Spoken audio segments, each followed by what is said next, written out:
Hey everyone, welcome to SFDC Stop, and in this video we are going to learn about map data structure in Apex. So let's learn about what is a map. A map is a collection of key value pairs where each key maps to a single value. For example, let's consider this employee data that we have stored here. So we are having an employee ID and it is mapped to an employee name. So we can say that employee ID 1 is having a name as Richard, employee ID 2 is having a name as Monica, employee ID 3 is having a name as Alec. So this kind of data structure where we have data stored as a key and a value, and we can say that each key maps to a single value, because this is key 1, it is mapped to value 1, this is key 2, this is mapped to value 2, and this is key 3, this is mapped to value 3. So we can say that this is nothing but a map. Keys and values inside a map can be of any data type. It can be primitive type, for example integer and string, like we know that this is an integer and this is a string, right? It can be collections as well, for example list of integers or list of strings. We can also have as objects, let's say account record or contact record, and we can also have user defined data type. For example, let's say you created an Apex class or you created a wrapper class, right? So you can have that wrapper class as a key or a value inside a map. So any of these data types that we talked about can be either a key or a value inside a map. Now let's consider why do we need a map?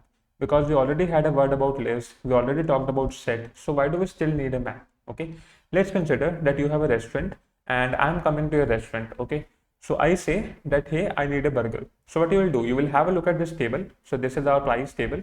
Okay, and this price table is going to tell us what is the price of a particular item.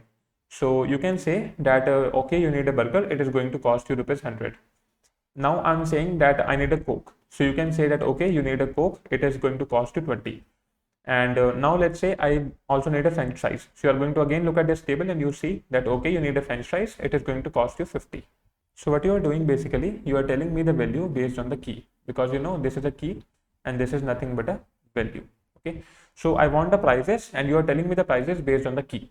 So let's say instead of a map, I'm having a list and I'm having the indexes as this 0, 1, 2 and 3, and this whole is the value. Okay, so these whole are the values. So if I need a price of a Coke, what you will do, you will check if Coke is present in index number 0, no. Is it present at index number 1? No. Is it present at index number 2? Yes. So you will tell me okay, the price of the Coke is 20. Now let's say I come again and I say that I need a roll. So what you will do, you will iterate this whole list again, and then you will tell me that hey, the roll is present at index number this and is having a price of 60. So each time I need a price of an item, what you are doing, you are iterating the whole list and then you are telling me that hey, this is the price of an item. What is happening in this case? In this case, for each query or for each request, I am iterating the whole list, which is going to have a complexity of big O of n, because I am iterating the whole list. Okay, so let's say I have n queries. So in this case, it is going to have a complexity of big O of n square. Okay, and this complexity is bad because it is going to take a lot of time. So how can we reduce this complexity? Because this is the complexity in case of a list and it's going to have the same complexity in case of a set as well. Because in case of a set, you need to iterate the whole set until you find the item, and then you will say that okay, I found this item and this is the price of the item, right? So what can we do? We can use a map instead of a list in a set, because a map is going to give you the value based on the key and it is going to take O1 time for the operation.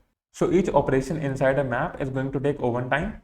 So we can simply say that for n operations, it is going to take us O(n) time, right? It is going to take us O(n) time.